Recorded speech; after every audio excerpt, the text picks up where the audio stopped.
아니 중국 사람들은 사장님을 봐도 뭐 인사를 하는 둥 마는 둥 하고 상사를 보더라도 뭐 고개를 숙이지도 않고 자기 동료처럼 대한다. 더구나 신입사원들도 그렇다. 왜 그렇지? 아니 저 공자님 후손 아니야?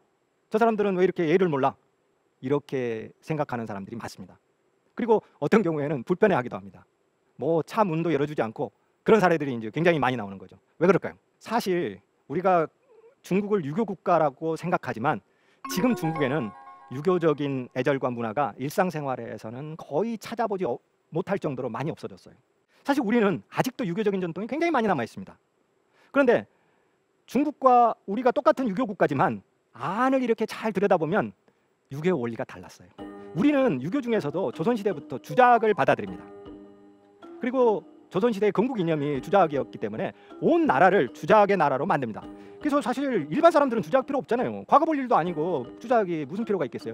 그런데도 불구하고 주작의 원리에 따라서 제사도 지내고 일상생활을 영위합니다. 그러니까 유교적인 가부장제가 굉장히 강하죠. 그런데 여기에 일제강점기에 통해서 일본식 가부장제가 들어와요. 호주제가 형성이 됩니다. 일본 메이지 헌법에 호주제를 규정해 놓거든요. 그러니까 우리 사회는 유교적인 가부장제, 그 다음에 일본식 호주제의 가부장제가 결합되면서 굉장히 수직적인 가부장 사회가 형성이 되고 수직적인 의식이 굉장히 강해진 겁니다. 그런데 중국은 달라요. 똑같은 유교 국가인데 다른 점이 있어요.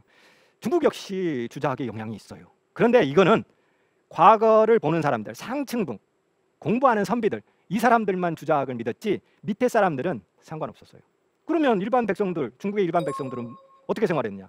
그 사람들은 불교를 믿었고 도교를 믿었어요. 조선은 주작을 도입하면서 불교를 완전히 말살시켰습니다. 그래서 다 절이 산에 있잖아요. 근데 중국은 그렇지 않았어요.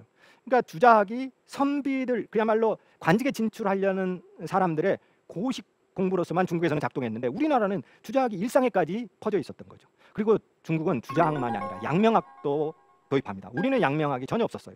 그러니까 여러 가지 사상 체계가 공존했던 게 중국의 현실이고 주자학만 그야말로 독보적인 위치를 차지했던 게 조선입니다. 이렇게 다른 거예요. 그러니까 유교 영향으로 치자면 조선이 훨씬 더 센 겁니다.